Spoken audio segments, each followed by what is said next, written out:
Greenlight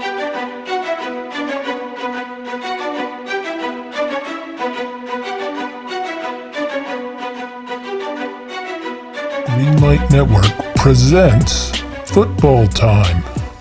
Hey, and welcome to the Football Time Show. Wild Card Weekend is in the books, and we're going to get down and look at all the games. It probably was not the most entertaining Wild Card Weekend we've ever had, but I know one person who's in a pretty good mood, even after exciting Monday night for him. Not exciting for anyone else. I think everybody else fell asleep, I don't know, 5 minutes into the game, maybe. Maybe it lasted 20 minutes, and I think once everybody saw what Kyler Murray was playing like, I think that one pretty much wrapped that game up. But Achilles Rain is with us. How was your wild card weekend? Oh, man, listen, I got to be honest. There were a couple games that I expected a little better from. But I think overall it was a successful wild card weekend. We're not always going to get the best of the best here because of a few teams that sneak in here. But I think overall we had a pretty good weekend, and I'm really excited for the upcoming week. Yeah, I think you said it. I think once, a handful of those teams that snuck in the playoffs that probably were not real playoff teams, and a couple of those teams, like the Chargers and a couple others that did not get in there, probably caused this weekend to be a little bit I'd say less of, tight, close games that we got than we probably are used to on Wild Card Weekend. But nonetheless, I think we do have pretty much the, 8 best teams, I think, in the league playing, for this first round or whatever they call it, second round of the divisional round. Yeah, divisional round of the NFL playoffs coming up. But let's kick things off with the Raiders-Bengals game. This game, turned into a really, really good game. I think we both figured it would, since the Raiders only play close games and the Bengals tend to let teams back into the game, and that's what happened here. But I think you saw the Bengals being the better football team here, but the Raiders did their thing where they just sort of, they hang around, and I think if really, instead of getting field goals, they got touchdowns, they could have won this game. But I think both teams got in the red zone the exact same amount of times, and the Bengals got a couple more touchdowns and were able to pull it out. Some of that might be beneficial due to some officiating. We'll get into that in after we look at the game. But what'd you make of this game, Bengals Raiders? This actually turned out to be one of the more entertaining games of the weekend, wild card weekend, in my opinion. I got to admit, I kind of anticipated the Bengals would come out on top here, but I think it was a lot closer than a lot of people actually anticipated. I know that there were a few people taking the upset here with the Raiders, but realistically speaking, after everything that happened, after all this drama they went through, I thought that it was, an achievement in itself to get to this point. But I still thought that overall the Bengals were a much better team, both defensively and offensively. And I think the final outcome of that game really tells the story. Yeah, I think so. I really thought the first half Cincinnati played real aggressive and well. They were hitting a lot of back shoulder throws. The Raiders were playing a lot of sort of soft man coverage, which was letting Chase and Higgins and Boyd just sort of sit down in short zones, and they were able to move the ball pretty well. Also, you had that turnover, which really, ends up probably being a bit of the difference in that game. Granted, they Raiders held them down to a field goal, but it was still, free points that came from nothing and got an extra possession for the Bengals and allowed them to get up in that game and sort of dictate the play and pace of the game. Overall, on the Raiders side of things, they were a little off. Waller had a good game, 7 for 76, but I thought there were a couple plays left out there to be made with Waller where Carr was either off or Waller was a little late getting out of his breaks. They found a way to sort of shut Hunter Renfrow down. He did have 8 catches, but only for 58 yards, and I thought that was sort of the key to Cincinnati's defense, which I wouldn't say was great on the day, but did its job of sort of bending but not breaking and forcing the Raiders into all those field goals. I think I sent you a text talking about how the Raiders ended up with 4 field goals, 3 of which were like 30 yards or under there, and that's really what killed them there. Yeah, exactly. You called it right. The field goal, I think, field goal situation was probably what really impacted the game the most.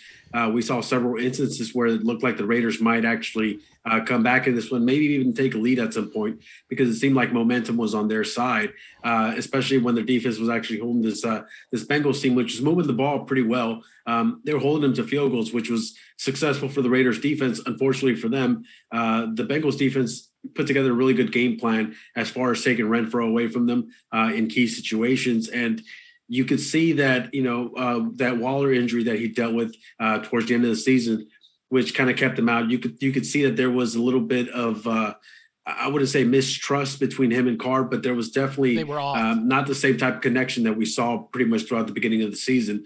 And I think that was probably the key difference as far as them not being able to execute and complete touchdowns instead of field goals. Yeah, definitely so. All right, we'll flip things over to the officiating side of things. And, it's going to be poorly officiated when I send you a text message, how the hell is Booger doing a playoff game? And then you respond knowing that it's going to be a poorly officiated game. So I think, one, everybody knows that Jerome Booger is not a very good NFL official, yet he gets this, playoff game. The NFL knows he's not a very good official because now they pulled the whole crew off any other playoff game, so they know. And yet you get the, dubious calls nonetheless, but, I'm not going to go into dubious calls on both sides because I thought there were holding penalties on both sides that were both just legit out of whack. There were a couple personal foul penalties, one of which where Derek Carr got hit on his shoulder, and they were able to keep a drive alive to go down and get the game-winning drive. But I think the biggest one, of course, is, the random blown whistle while the ball's in the middle of the air, which, ends up resulting in a touchdown for the Cincinnati Bengals. Now, I don't necessarily, be like, yes, the margin is 7, and that's the whole reason, the game is lost for the Raiders because the margin is 7 and they got a free touchdown there. I don't think it works quite that way. But what I don't understand is they have the ability up in New York to tell the referees what's going on.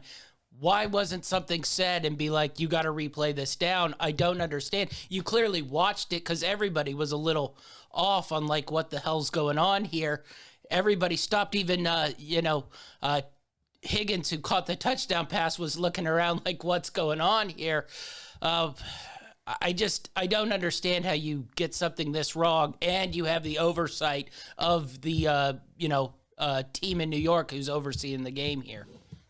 See, I think that's actually one of my biggest pet peeves, and probably for a lot of NFL fans, is the way that the rules are set up as far as being able to replay things, and New York being able to actually buzz in and let them know about something they saw that they may have missed on the field.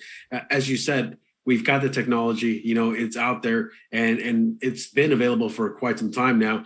There's a big reluctancy as far as completely changing the rules, and I get where they're coming from because, listen, as much as we like to gripe about officiating and calls and things like that, we do so especially in the postseason because games are magnified. There's that much more meaning and in the outcome of the final game. So we blow it up out of proportion at times. But realistically speaking, throughout the season, you're going to have a bunch of calls that get missed, a bunch of calls that probably should have been called, and vice versa. Things that should have been called that weren't. So I get, everybody's upset with some of the calls, but ultimately I think that, the NFL saw what they were doing wrong. They obviously pulled this crew, and, hopefully we get a little bit of officiating, because I think it was an issue, not just in this game, but, in a couple of these other games too. Yeah, definitely so. And, the other thing that sort of peeves me off about this is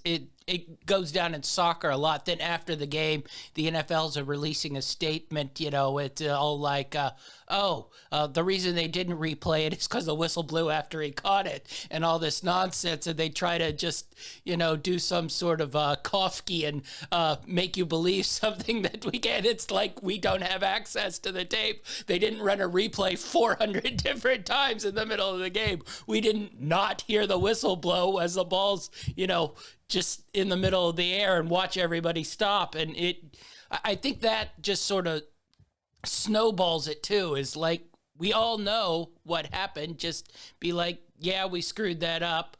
We apologize for putting Jerome Booker in an NFL playoff game that has, meaning, and pull them from the rest of the thing. But it's the fact that they try to spin it and make you believe something that didn't actually happened. I just think sort of makes things look worse than it actually is.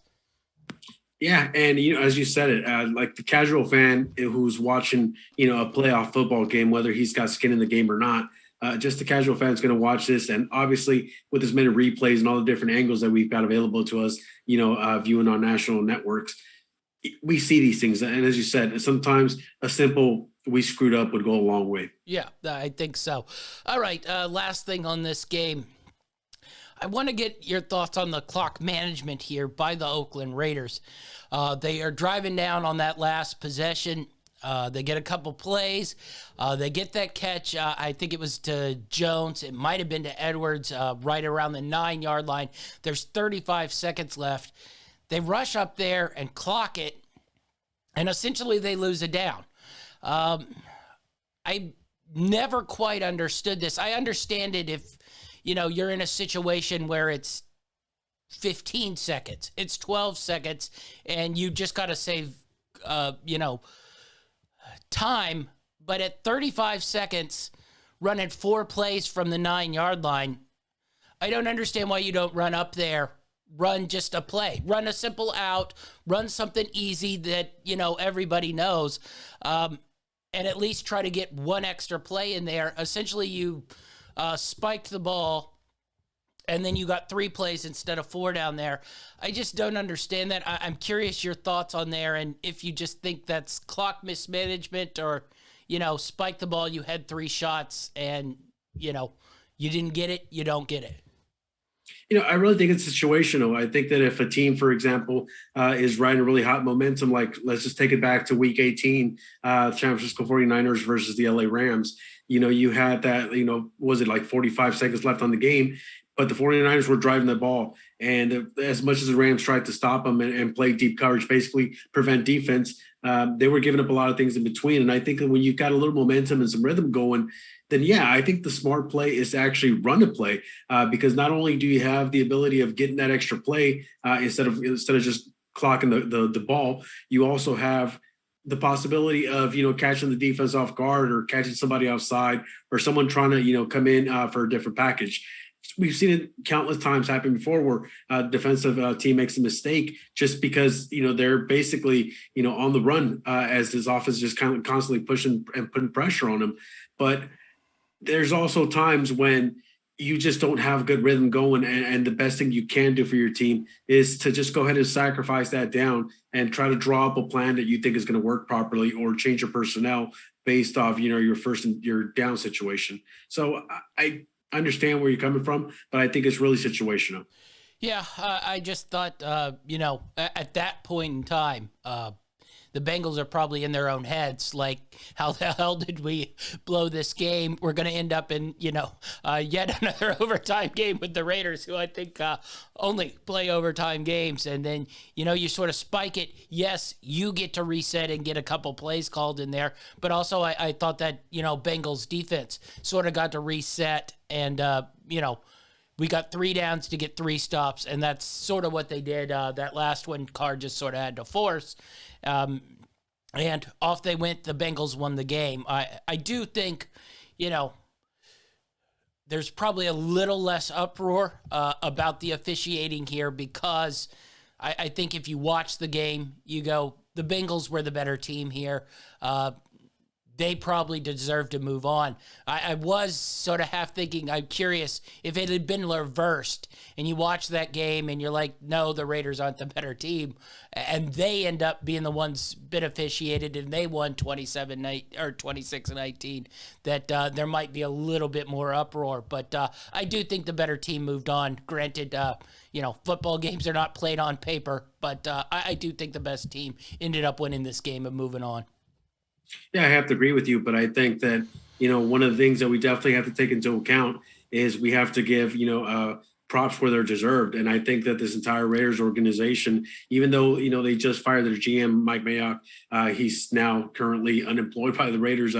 But even after everything they've dealt with, as we've mentioned several different times before, the head coach situation, the off the field situation with multiple players, coming in and out of lineup with injuries. There's so many different things that happened that I think a lot of us counted them out, myself included. But they really proved us wrong, and they showed a lot of heart. But ultimately, like we said, on paper, at least the better team, which was the Bengals, in my opinion, ended up winning the game. And it still was a successful season. I don't think that the Raiders can, walk away without hold their heads up high in this game.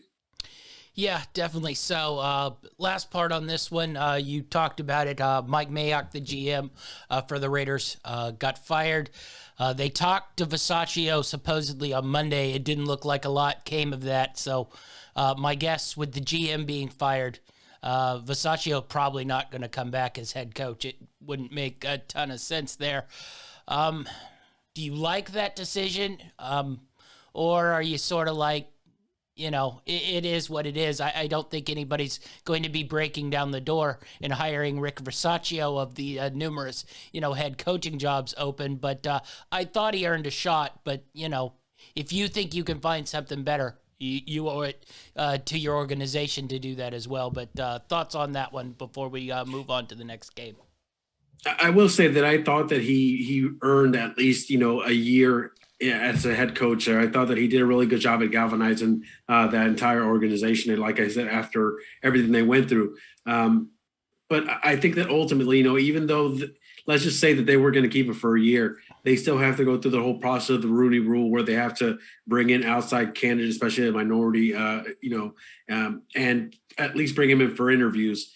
And I guess with everything that was going on, they decided that they're probably going to go part ways with their GM. And I don't think it's because of performance, because realistically speaking, even though they lost in the first round of the playoffs, I think this is a team that overperformed their expectations. And with all that being said, I think a lot of the credit has to go to, not just the coaching staff that was left after the departure of their head coach, but also the front office. I think they did a pretty good job as far as kind of righting the ship and keeping things stable as things were going. But ultimately, Davis thought that it was time for a change. And even though he probably believes that Mayock did a good job, I think he really wants to start with a clean slate, and they're just going to go ahead and clean house. Yeah, I think you said it. I think it's probably one of those things where we don't want any of Gruden's people in here. It's just sort of time to clear house and reset.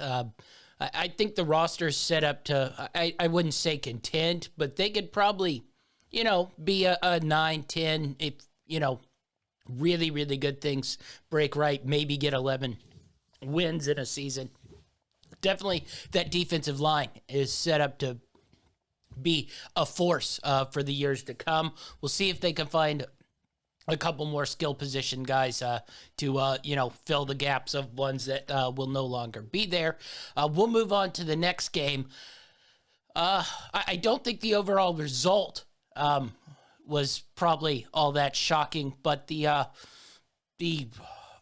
score, I don't even think does this game justice. This was probably one of the most lopsided beatdowns I've watched in basically any of my watching of NFL playoff history. The Bills just, they hit the turbo button and had the Super Mario star and were basically running through the Patriots like water. Our under bet was not on point on this one. I think you sent me a message maybe at 14-0, possibly at 21-0. And I was like, I think we're okay. Bills are just going to put this up and then put it in shutdown mode. But we got that, Bills super team where they basically are unstoppable and just keep throwing up points. But I'm curious, were you more shocked of the way the Bills came out or the way the Patriots came out in this game? Because we can't even call it a game. This thing was basically over the second the ball was kicked off. Listen, first off, I got to start off by saying that the wife was not very happy. We were watching her team play, or at least show up to a playoff game. I don't know about playing, and she was ready to call it quits pretty early on after she saw that her team really wasn't performing up to standards. And I said, "Honey, I'm sorry, but I kind of have to watch this game because I have to take notes in case something comes up on the show." So we sat there reluctantly and watched the entire thing, but yeah, it was a complete mismatch. I can't remember the last time I saw such a dominating performance. We're talking about touchdown after touchdown after touchdown, no punts, no turnovers. It was very surreal. And I think that, listen, a lot of us bought into the hype of the New England Patriots and what was going on with their record and the way they were beating certain teams. And I have to say that, listen, even though they had a really impressive season, I think I mentioned that prior to the playoffs, this is a team that definitely overachieved. I don't think many of us expect them to be in the position that they were in, contending for their division. And the fact that they were able to get to this point, I thought was impressive enough. But ultimately, just like we talked about the Raiders in this last segment, the talent difference became evident. Not just that, but the depth and the experience. All these things came into play.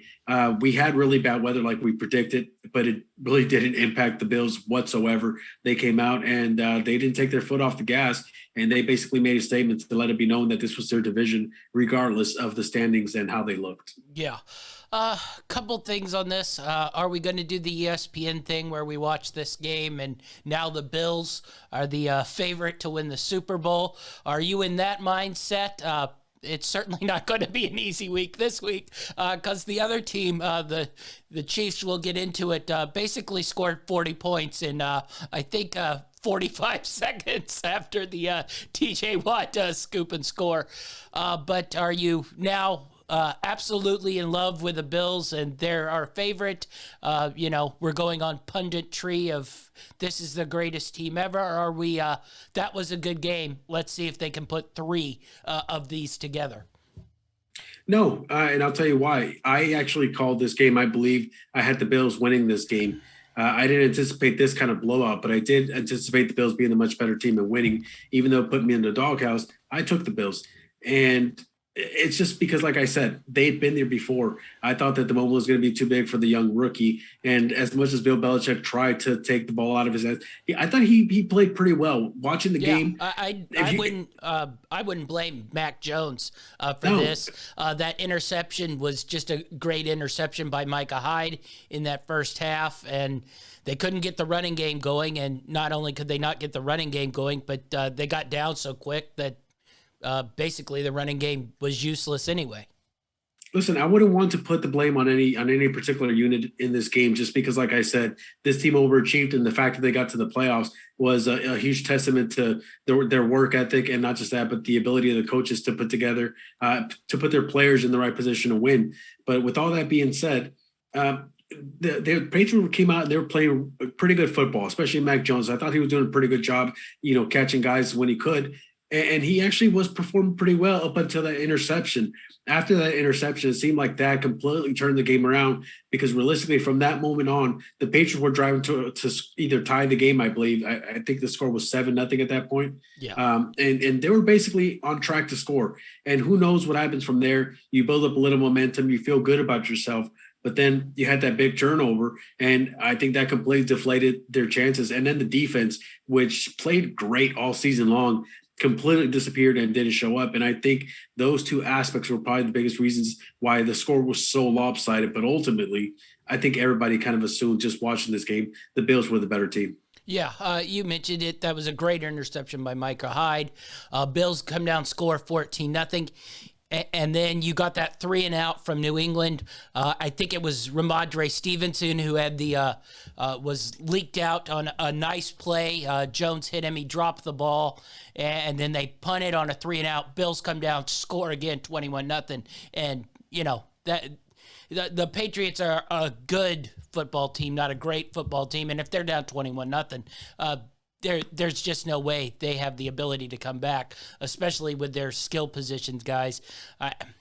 I know we're probably going to say it again in the offseason and then our season preview, but they got to find some skill position guys. Your best, receiver cannot be Kendrick Bourne. As much as we like Kendrick Bourne, and I think he's probably solid number 4, would be okay as a number 3. That can't be your top, playmaker into the season. So they got to upgrade that position. I feel like we say that every year, but it's just they can't keep up if the Bills are firing like this.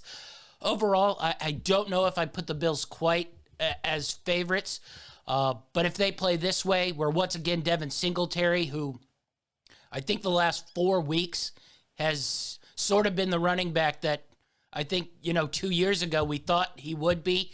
So they're getting balance in the running game. They pulled off the little kitty gloves on Josh Allen and had him, just bulldozing people.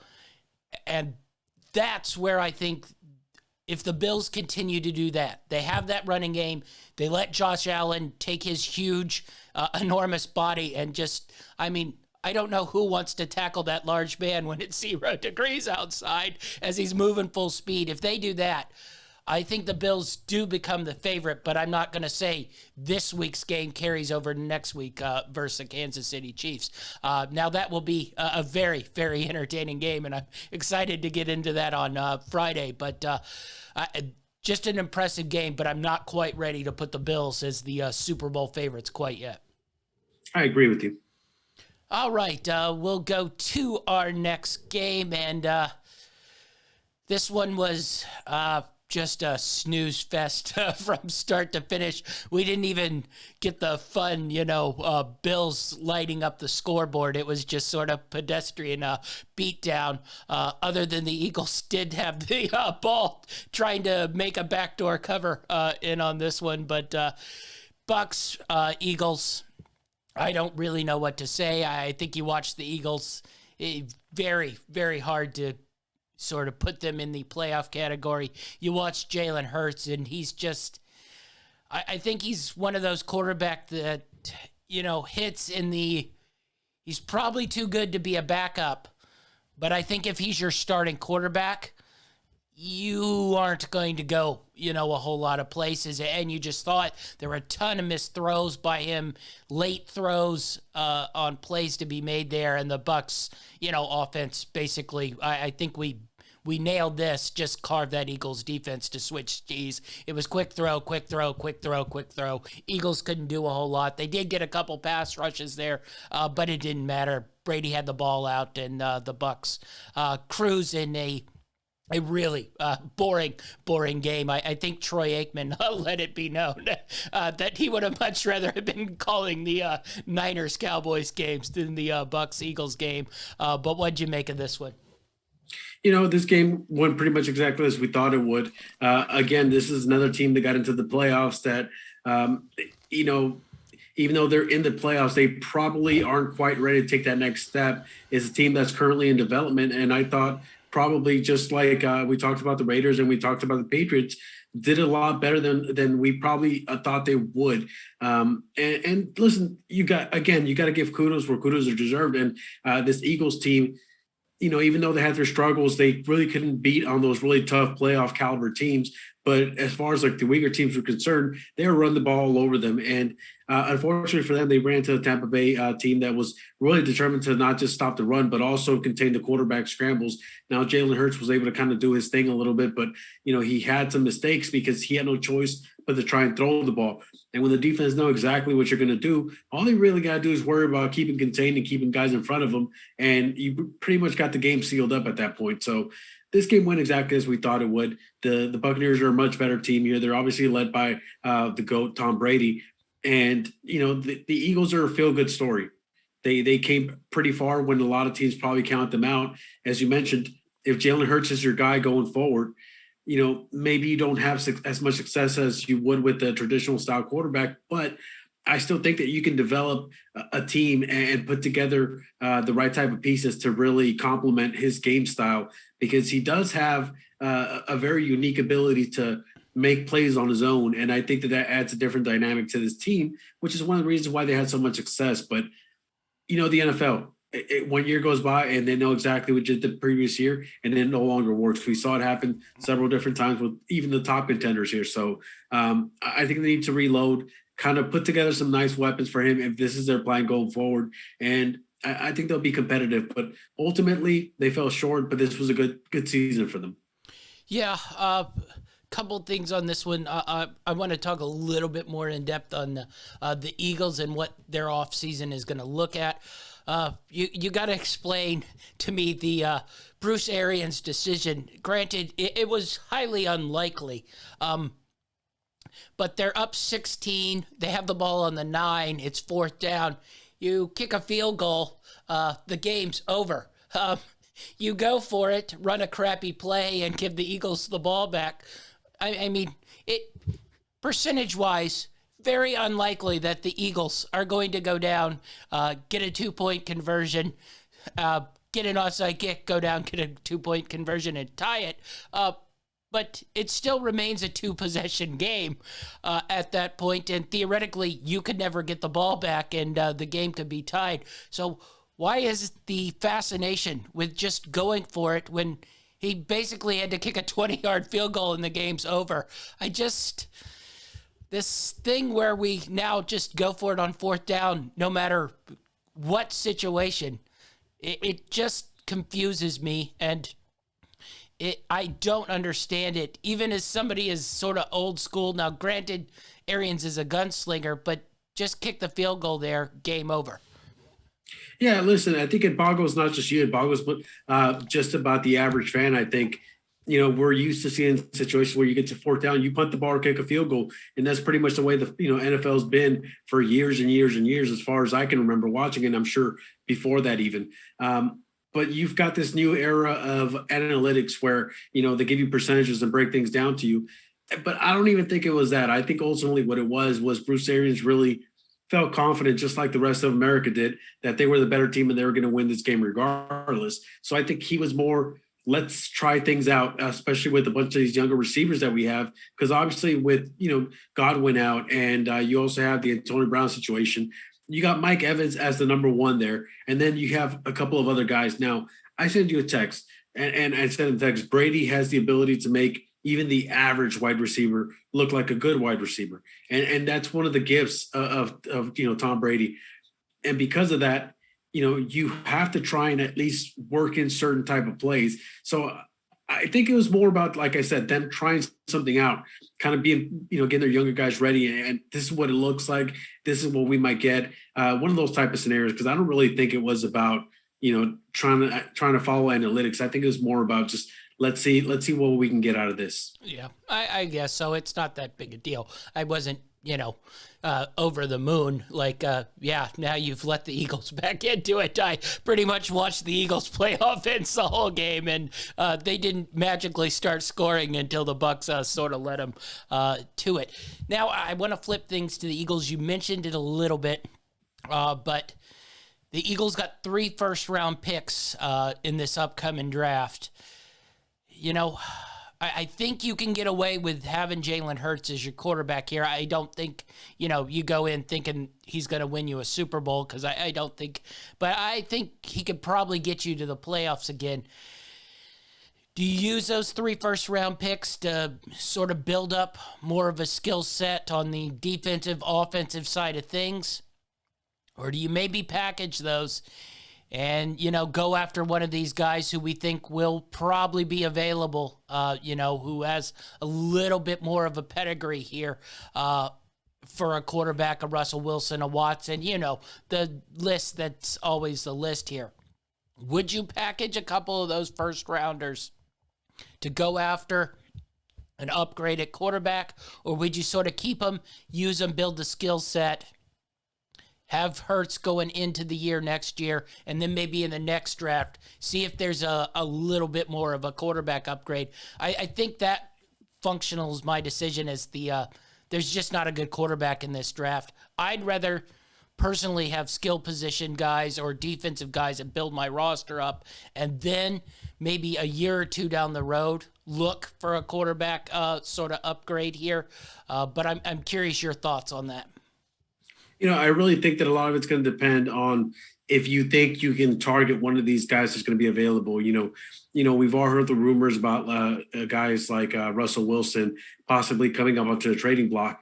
I think that if you can get a guy like Russell Wilson has the ability to change your franchise, and not necessarily by himself, but he's one of those special players that doesn't need much. You've seen him even with his current Seahawks roster that, let's be honest, it's not the best roster we've seen out of Seattle.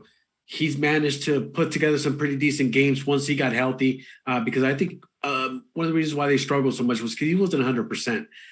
You saw him towards the latter half of the season start having a little more success, and they were a lot more competitive, even against tougher teams. So if you can get a guy like that, I think that if you don't think Jalen Hurts is your future, then you definitely pull the trigger, especially looking at this year's drafts. I think that this year's draft is going to bring in some good skill position players, some good defensive players. But as far as the quarterback position is concerned, I don't see it wouldn't franchise. I don't think be an upgrade over Hurts. You probably exactly the same.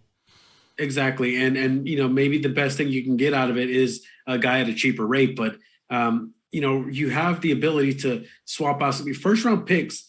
Tend to have a lot of power, especially once you get closer and closer to the draft.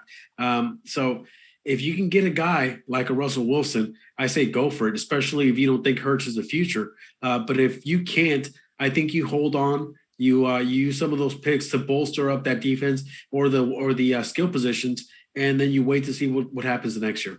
Yeah, I think so. I don't look at Hurts as someone you're going to win a Super Bowl with, but I think he could easily always win you, 8, 9, 10 games. Now, it also could probably drop to 5, 6 games too if, you hit the wrong matchups. We mentioned how easy a schedule the Eagles basically had this year. I think you saw it in our next game too. It hurt the Cowboys as well. Basically, they beat up on a lot of really bad teams, and every time they stepped up, bad things happened. And we'll get into that game. It was probably the best game of the weekend, though I think both teams sort of played how they'd pretty much been playing all season long. You watch the 49ers pretty much dominate this game the whole way through, do a handful of stupid things towards the end, including Jimmy Garoppolo, who was totally basically melting down that last 8 minutes of the game. But then you give the ball to the Dallas Cowboys, and they have possibly the worst clock management in the history of football, along with Mike McCarthy, who possibly is the worst clock management coach in the history of football, along with questionable decision makings. And you get a 49ers-Cowboys game here. Really, I will say, I thought the 49ers, to start off the game, were electric. Really playing well. Defense got after, Dak. Dak did not, I thought, look good. For some reason, the Cowboys totally abandoned the running game. Of course, we got the, excuse from Zeke Elliott that he had been hurt since week 4. But I think we both said, then why the hell is he playing? You have Tony Pollard, sit him down, rest him. And so I don't look at that as a valid excuse at all. And then, of course, they blame the officials at the end, but I don't necessarily think the officials were the reason to blame here. You ran a draw. That's going to be difficult to get through. And I mean, the basic one rule everybody knows in football is the referee has to spot the ball. I mean, when I play flag football in the rec leagues before I got too fat and too old, even then, when we were trying to make pushes for, 2-minute plays, and the referee who's talking on his phone the whole game, you still have to throw him the ball so he can spot the football. So I thought the 49ers were the better team here, but I thought we sort of saw why they randomly lose games in it, but nonetheless an entertaining game. What'd you make of this one? Yeah, I thought this was actually one of those more entertaining matchups in this wild card round. And I was really excited to see what the 49ers we need to going to bring soak to up the table. time here because the next two will be very difficult to discuss for a long period. Well, so, you and I both had the 49ers winning this matchup, and I think a lot of it had to do with not just how the 49ers were playing as of late, but also how the Cowboys were playing as of late. And we really haven't seen that physicality from this Cowboy team. It seemed like they've really converted from a ground and pound type team, or at least on offense, to more of a flashy, big play, offense, which, to be completely honest with you, I don't think they have the personnel to run that type of offense for it to be successful for an entire year, postseason and regular season included. Yeah, especially if you aren't going to use CeeDee Lamb. That's the weird thing. I think, what did he have? 1 catch for 21 yards and a run play. If you're going to be an explosive offense, he's your most explosive receiver. I like Amari Cooper, but he's more possession type guy. receiver. Cedric Wilson, who I think is a good receiver and probably was the best one going down the stretch, which speaks to the disturbing nature of that. But yeah, you hit a great point that if you're going to play this explosive offense, why is your most explosive receiver not even involved in this game? Yeah, and listen, the 49ers, they played exactly the way they were supposed to play to start off that game.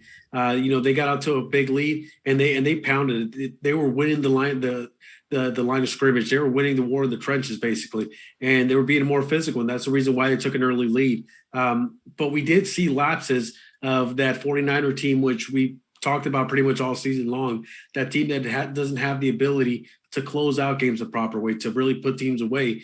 It almost started to sneak in, and you could see it, and not just in Jimmy Garoppolo, but also like the head coaches and all that. You could see that they felt like, oh gosh, are we going to give this one away also? Because that Cowboys team was starting to kind of come back into it. Now, they did really kind of shoot themselves in the foot. I believe they had 14 penalties in that game. I remember that second half, 3rd and 4th, and the Cowboys are getting ready to get a first down, and then they get a holding penalty. So now it becomes 3rd and 9, and then they get a false start, and it goes to 3rd and 14. 10 of those 14 were pre-snap, which is just probably speaks to unexcusable. Coaching. Like, it's not just coaching, but also they were home too. That's it. Yeah, and listen, and say what you want to say. We already know that the 49ers and their fan base, they travel well. And if you look in the stands, if you're watching the game, you saw quite a few red shirts out there, and they were actually making noise. So I'm sure that impacted the game to an extent. But ultimately, you're at home. You're the favorite here. You're the division winner here. The visiting team, this is the wild card team that's coming into play in your home, and you're constantly making mistakes and shoot yourself in the foot. Even that situation where the 49ers getting ready to punt and then they rough the kicker. Yeah. It just a lot of these plays didn't make sense. And I saw the tweets, I read all the stuff, about the referees.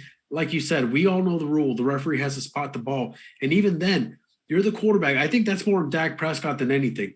You're the quarterback of that team. You're the leader. The ball is in your hands, literally, because you're actually taking that quarterback draw. You gotta have the clock in the back of your head. You gotta know how long it's going to take you to not just line up again, but also make sure that the ball's spotted and that with enough time for you to actually clock it. But they made such a big deal out of that, like they were guaranteed a touchdown after that play. Like, it's not guaranteed. You still have to come out and actually complete a play, which you've had issues with pretty much all game long. So I hear the complaints and I feel for them, but that's not the reason they lost that game. They lost that game because of poor discipline, because of poor clock management, and poor game planning. Yeah, basically what has cost them games all year long. That's what, I love how, of course, they're all looking for a scapegoat and blaming the officials, but basically, every time the Cowboys lost games, it was because of stuff like this. Poor clock management, terrible penalties. They led, I love how they blame the officials for the penalties, but they led the league in penalties all year. So you're telling me every NFL officiating crew is out to screw over the Cowboys? Maybe you're just a poorly penalized team here. Let's get to the big thing, the QB draw there. They were making nice progress going, down the sideline, getting, chunk 10, 15-yard plays. The Niners call the defense, where basically they leave the middle of the field wide open and, don't allow anything in the sideline. The Cowboys counter it by calling that QB draw. It's a pretty risky call with 14 seconds left. I don't necessarily mind it, but Dak had to get down, 5-10 yards before. It has to be, 8-yard run, make the throw a little bit easier into that end zone, get down, get clocked, then make your play. I don't know if I'd make that call just because at 14 seconds, you have to be a perfect team of execution to sort of pull that off. I don't think either of us would team the Cowboys a team of perfect execution and precision here. And not only that, it's usually, the NFL norm is about 16 seconds, to get down, get spotted, get snapped. You can do it in 14, but it's a risky play if, one thing goes wrong. Did you like the call, first off? And who do you put this on? Do you put it on Mike McCarthy? Do you put it on Kellen Moore? Do you put it on Dak Prescott? I give a bit of blame to everyone. I don't mind the call necessarily, but it puts a lot of responsibility on Dak to know in his internal clock head when to get down, because I think when scrambling's going on like that, you sort of lose track of time. He might have thought he, was taking like 2 seconds and got down because that field was so wide open in the middle. And then you get up and you're screwed. So then I look back and why would you make that play call and put that pressure on the quarterback of making the decision to, have that QB draw, get down, get everybody organized, get that clocking. And how much beneficial is it to say, have the Hail Mary from the 25 instead of the 30? So what'd you make of that play there at the end? Well, I'll tell you really quickly. I have no issue with that play. You're putting the ball in the hands of your leader, in the hands of your general, so to speak. And I'm with you. I put the blame a little bit on everybody. I put it a little bit on the offensive coordinator, a little bit on the head coach, and a little bit on the quarterback as well. If you look at that play, if you look at the replay of that play, once the play was actually called in, the offensive linemen, the wide receivers, I thought they did a really good job at following the flow of the quarterback so that it was almost seamless the way they were able to line up again and get ready to, spike the ball so they can move on and have another shot at that play. I think the big issue here is Dak Prescott. And again, not to put the blame solely on him, but let's be honest. He's the franchise quarterback. He's the guy getting paid tons and tons of money to be the leader of that team. And I know that there's a lot going on, but this is the difference between the greats and the goods, okay? A guy like Peyton Manning, a guy like Tom Brady, a guy like Drew Brees, these guys are counting the seconds on the clock. They're still visualizing everything that's going on. They're visualizing what they want to do and where they want to go, but they still have that internal clock going. And Dak Prescott could not multitask, let's just say. And that's why they mistimed everything. So I think that, yes, it's easy to point the finger at one person. Oh, they should never call that play. The head coach should never allow that play to be called. Dak should have, taken a knee sooner. I think everyone's to blame here, but I think that ultimately the ball was in Dak Prescott's hands, and he was the one that was basically running that ball. He had to take a knee sooner and give himself enough time to at least clock that ball. But listen, again, we're going back to one play. Yeah. They had 14 penalties. How many pre-snap penalties did they have? 10. How many times did they give a first down after they held the 49ers to third down? Yeah. They shot themselves in the foot. This loss is on the Cowboys team, period. And that's the end of it. Yeah, definitely so. So 49ers move on, go to Green Bay. It'll be interesting, that one, especially to see how quickly, Bosa and Fred Warner, who both left with injuries, heal. I'm assuming we get the random concussion clearance quite quickly. But should be interesting, that game. I know everybody is now thinking the Niners are going to roll to Super Bowl. I'm still a little dubious. Yes, they've won 2 games here versus the Rams and the Cowboys, but I mean, a little thing goes different here and there in both those. One, they aren't even in the playoffs in the Rams game. And two, they're going home with another one of their meltdowns here in this one. So I'm not quite as sold that this Niners team is just going to sweep through the rest of these playoffs and we're going to see them in the Super Bowl. I think they have a whole lot of warts still every time I watch them play football. Listen, I've already kind of mentally have my picks for the divisional round, which I'm not going to spoil because we've got another show coming up on Friday, which will really get into our picks. But let me just say that I saw things about the 49ers that have caused concern for me throughout the season. And even with that, these two teams played each other this season, and it was a very close matchup. So the potential for a really close game is there. I think any team could win, but I think that the argument to really pick a favorite here is going to be safe for Friday because I don't want to spoil my pick. Yeah. The thing I'll say is, let's say this Cowboys-Niner game plays out the same way with Green Bay. Anyone think Rodgers wasn't driving down and getting that touchdown to win the game there? Because I can pretty much guarantee it. It was coming. So we'll move on to the next game, Chiefs, Steelers. There was a nice, fun moment where we got a fumble from T.J. Watt, and I think people believed that the Steelers were going to have some sort of magical moment, and then I think 9 minutes of game time passed, and it was, I believe, 35-7. So the thing I take away most from this is the Chiefs were hitting explosive plays, trick plays like I think we hadn't seen all year long from this team.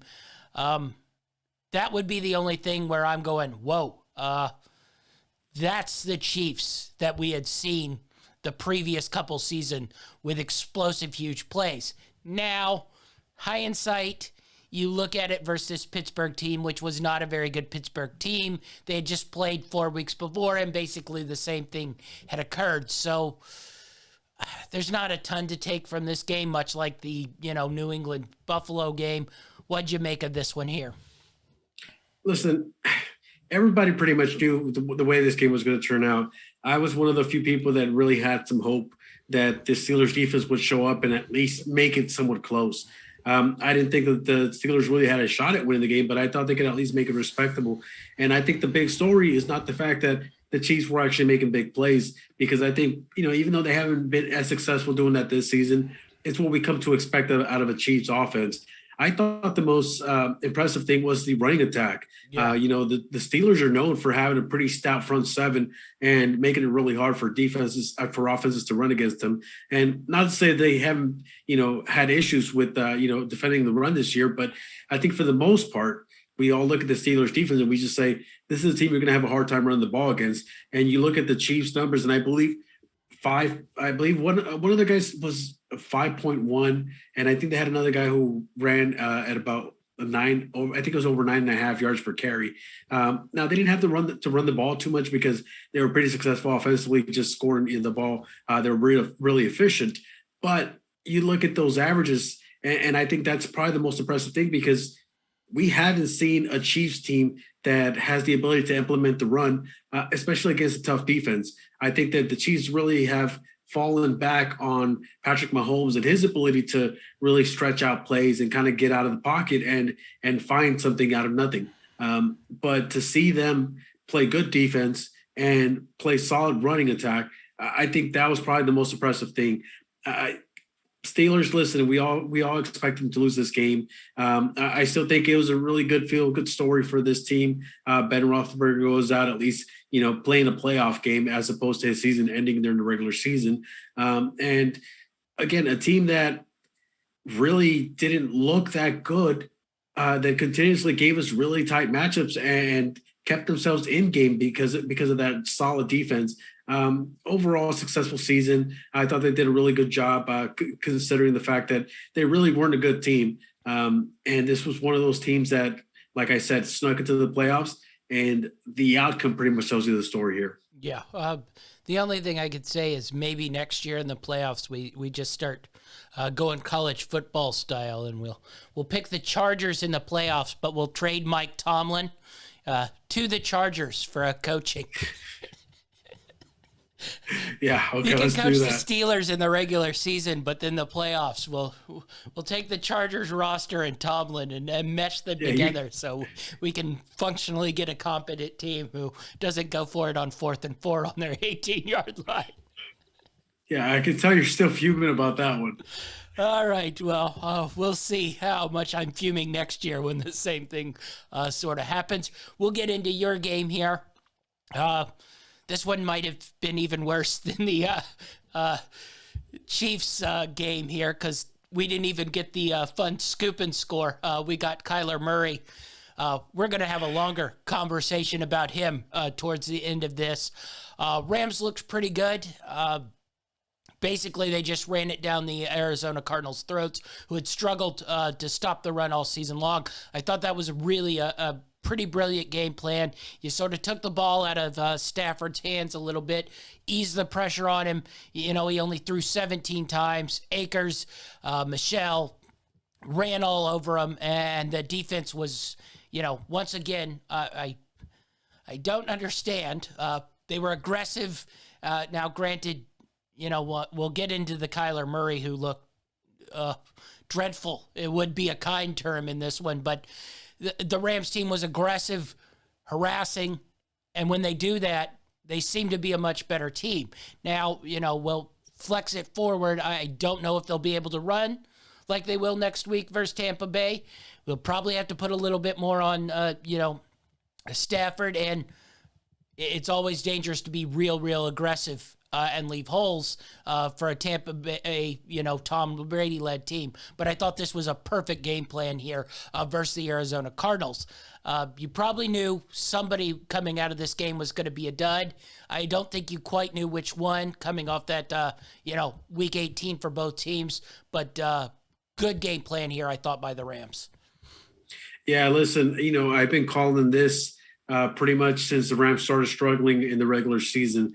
When we kept talking about Matthew Stafford and all the mistakes he was making, I said, I think that this team is going to switch from a pass-first offense to a run-first offense. Now, that's the right type of game plan when you're talking about a team like the Cardinals that are just like the Cowboys, try to be very flashy. Now, listen, the Cardinals had a great season. At one point, a lot of people considered them to be the best team in the league. You know, they were leading the division pretty much all season long until they started having lapses. And it goes back to what we said in the beginning. Now, I will admit that I for a second there started doubting myself, but pretty much for the entire first half of the season, I kept talking about how this Cardinals team, as good as they looked, really scared me because when you can't make these pretty flashy plays work, what do you turn to then? Once you get a defensive line that's going to get after you and actually bother you and wreak havoc in the backfield, what is Kyler Murray going to do when he can't get out and scramble, when they're containing him properly and his wide receivers aren't getting open? That was always my question. And, you know, as the season progressed and they were playing really good football, I really thought, okay, maybe I might be wrong about this team. But ultimately, they are exactly what we thought they were. You know, they're not quite ready to take that next step yet. And I think this was a game that really proved it. It was a complete domination. I was really concerned about the game because of how good the Cardinals were on the road all season long. And I'm like, don't count these guys out. And they didn't even show up. I mean, that interception that Kyler Murray threw for, I believe they said it was the shortest touchdown, the shortest pick six in playoff history or something like that. That's what happens when you throw the ball straight up in the air in the friggin' end zone. I mean, I don't know. I don't know what your logic is on that, but my train of thought in that situation, I think you give up the safety. Yeah. And you give up 2 points and you at least give your defense some field to protect, give them a shot to actually make a stop. And, you know, make that offense make a mistake. We see Matthew Stafford make a mistake, you know, for the last month. He's been throwing picks left and right. Why would you, you know, give him free points and take it out of Matthew Stafford's hands? And listen, another thing, Cam Akers. I mean, I was completely shocked. I said last week that I thought they've probably started him a little too early. But looking at him playing this week, man, he looked explosive. He looked like he was making cuts his speed was just as good as it was, prior to the injury. And he was really aggressive. And I think that going forward, this is the type of offense you want to run. You want to keep the ball out of Matthew Stafford's hands, make him manage the game, and you're going to put yourself in a much better situation. That defense was wreaking havoc. They were all over the place. My big concern here, though, is Aaron Donald being the captain of that defense. He showed a little moment there where he kind of lost his cool. He got flagged for that unnecessary roughness penalty. But listen, you look at a guy like Tom Brady who watches every single aspect of this game. You know that he's telling his guys, hey, listen, if this guy does something, get in his face because he'll blow up. And guess what? That's going to be a flag. If you're the captain of that defense, you got to take charge and not make mistakes like that because this is the playoffs. This is the regular season. This is where it really counts. Yeah, I think just a great game plan by the Rams. Really good game coming off that bad Week 18. We'll flip it now. We got to have the Kyler Murray discussion. You touched on that, end zone play. One, I don't even think it should have been a safety. He was sitting back there in the end zone it wasn't even like the Rams were rushing hard on him on that one. He was sitting back there for, I think, 5 seconds. When does that internal clock, start to go off? Maybe I shouldn't be bobbing up and down in the pocket in the end zone for 5 seconds. I just thought he was awful in this game. He's looked basically terrible the whole last half of the season. We're getting this, same sort of occurrence where it's first half he looks pretty good, second half he looks really bad. The thing I don't understand is he doesn't even want to run anymore. I mean, there were 3 or 4 times where he wasn't even pressured, and he did the Brady thing where he just sort of slid down and gave up the sack. I don't understand that at all. I think you know what? I was thinking the exact same thing. I think those were mind games. I think that the Rams defense got in his head. And listen, this isn't something new. You go back to every single game they've played since Kyler Murray came into the league, and Aaron Donald has had his number. He's constantly getting in the guy's face, and I think that Aaron Donald is living rent-free in Kyler Murray's head, and until he develops himself further and matures to the point where, he can get a bad play out of his head. Because another thing I noticed, when he makes bad plays, he starts to pout. Yeah. And, I know he's young and he still has some developing to do, but you can feel it. The entire team, both offense and defense, they look at him and they start to get down. They start to put their heads down and kind of want this game to be over. The only reason that this offense was able to do anything whatsoever was because the Rams took their foot off the gas pedal. Oh, yeah, I did those fake points at the end. Also, why the hell are you kicking a field goal at 34? I had no idea. I had no idea what was going on. Like, really, dude? Like, you need touchdowns at this point. Like, I know you want to get away with something, some points on the board, but those points aren't going to do anything for you. You need touchdowns. It will be wonderful in 20 years when we're doing this podcast and I look back on Pro Football Reference and I'm like, remember that game when they scored 11 instead of 8? I'm like, who the bloody hell cares? But, the other thing is he didn't run. 2 for 6 carries. I mean, if you're Kyler Murray, you aren't a pocket quarterback. I know he might want to have dreams that he wants to be a pocket quarterback, but at 5'10", which I think is a generous 5'10", you can't just sit in that pocket and be able to pick throws across. You're going to have to get out. You're going to have to be aggressive and take shots. It doesn't seem like he really wants to go through a full season of taking hits. And that's sort of the concern I had about him even back in college when he was at A&M. He quit on them, went to Oklahoma, went into the system of build, a awesome numbers versus, a little bit shaky of defenses.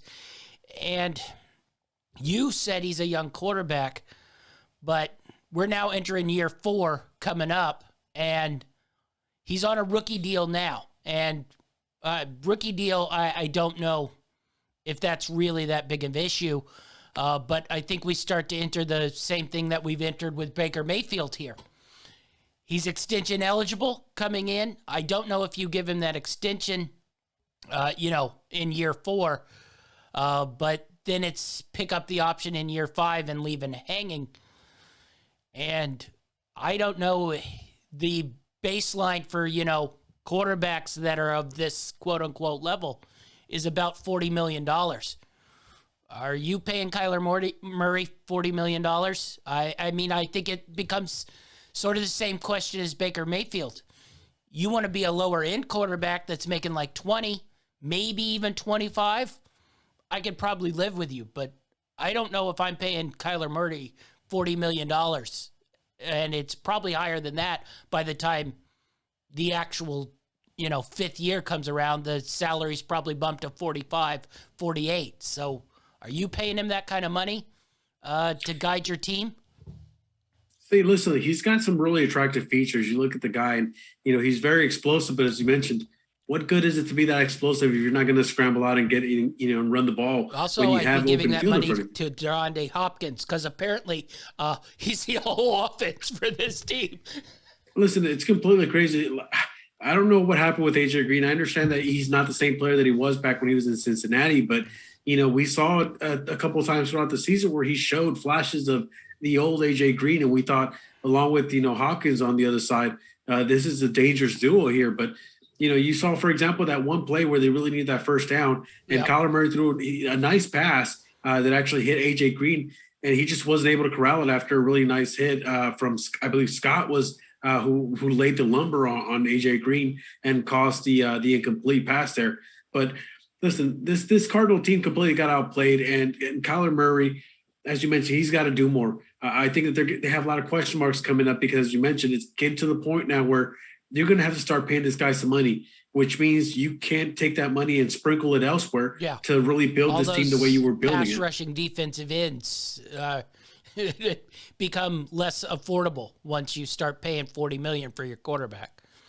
Yeah, and listen, but overall, I think that, you look at a guy like Kyler Murray, and he definitely looks like he's got a lot of very attractive features. He's a guy who's got a big arm, a guy who can extend plays, but also you see a lot of dependence on big plays, and he doesn't really have the ability to sit in the pocket and make good reads. I don't know if part of it is height.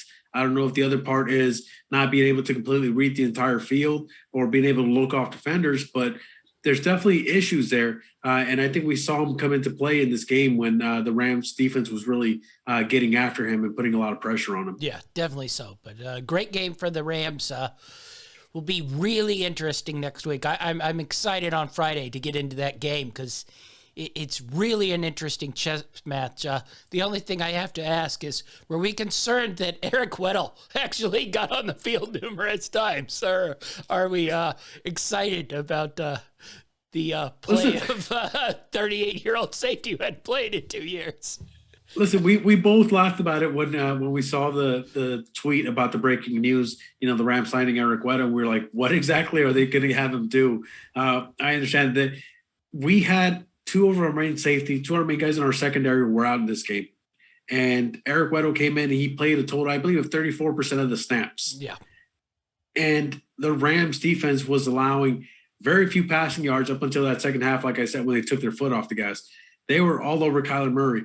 I think it's a good sign. You get a guy like Weddle who gets another week now of being with the team, another week to kind of get it, because he had a one mental lapse in that game that I remember. But fortunately for him, Aaron Donald really wreaked havoc on that line and was able to get Kyler Murray out of his spot. So, it didn't really impact the game, but he definitely had one lapse that I saw on film. And if we don't have to put him out on on the field for more than 34% of plays, then I think we have a really good shot at, making some really good plays on defense.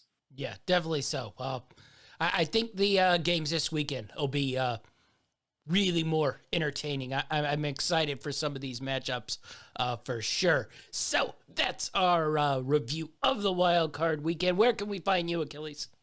You can find me on Twitter at TD Achilles or TikTok at That Dude Achilles. All right. That's our show, and we're out.